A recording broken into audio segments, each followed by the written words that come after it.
Di negara tetangga, pemerintah Filipina sudah mengumumkan status darurat energi. Bahkan di India, warganya ricuh antri dan rebutan BBM. Lalu bagaimana dengan Indonesia? Tenang, selain warganya yang emang terbiasa santuy, sejauh ini Indonesia memang masih stabil. Kecuali kemarin setelah Lebaran, kita sempat kocar-kacir nyari gas LPG yang mendadak seolah menghilang dari bumi. Jadi gini, saat ini kondisi geopolitik dunia sedang memanas akibat perang antara Kartu As dan Istri Wil dengan Mama Iran di Timur Tengah, khususnya area Selat Hormuz, yaitu pintu keluar masuk utama bagi kapal-kapal tanker minyak dan gas dari kawasan Timur Tengah. Mungkin kita berpikir, perangnya jauh di sana, apa hubungannya sama kita? Nah, masalahnya, sekitar 1/5 atau 20% dari konsumsi minyak cair dunia melewati Selat Hormuz ini setiap harinya. Hal inilah yang menyebabkan gejolak politik atau konflik di wilayah tersebut langsung berdampak pada kenaikan harga BBM global, termasuk di Indonesia. Terus dampaknya ke kita apa?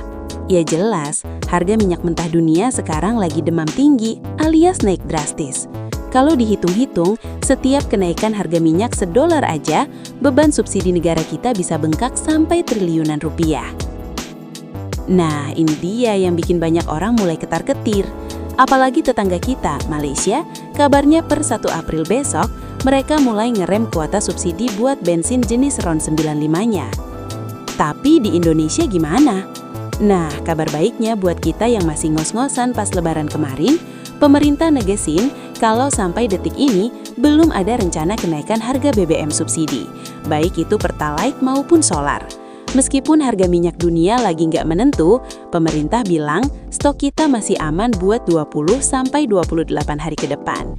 Jadi, buat yang kemarin sempat dengar isu bakal ada pembatasan atau kenaikan harga dalam waktu dekat, sepertinya kita masih bisa napas lega dulu.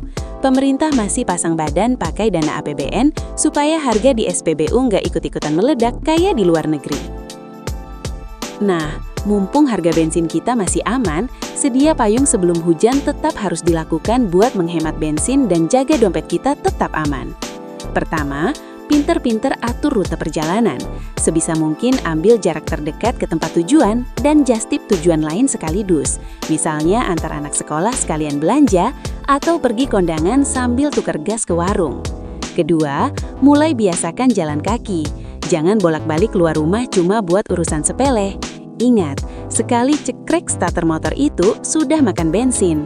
Kalau jaraknya cuma ke warung atau teman sekampung, mending jalan kaki atau naik sepeda. Selain sehat, bensin motor bisa full senyum di tangki. Ketiga, siapkan dana darurat khusus bensin. Jadi, kalau amit-amit harga BBM naik mendadak atau harga beras ikut ketarik naik, kita sudah punya cadangan buat nyambung hidup beberapa minggu ke depan tanpa harus ngutang ke sana-sini. Terakhir, mungkin gengsi kesinggung nih. Budayakan saling bantu. Kalau ada tetangga yang searah tujuannya, kenapa nggak barengan aja? Istilahnya nebeng atau carpooling biar makin akrab. Dengan begitu, pengeluaran bensin bulanan kita juga bisa lebih hemat satu sama lain. Intinya, dunia boleh lagi panas, tapi kepala kita harus tetap dingin. Kita yang di kampung sudah biasa hidup prihatin. Jadi kalau kita lebih kompak dan lebih bijak atur uang, badai ekonomi apapun pasti bisa kita lewati bareng-bareng. Jadi gimana nih? Siap terobos dampak perang dunia atau nangis ketakutan di pojokan? Terima kasih sudah menonton. Subscribe dan bantu channel ini berkembang untuk update video selanjutnya. Terima kasih.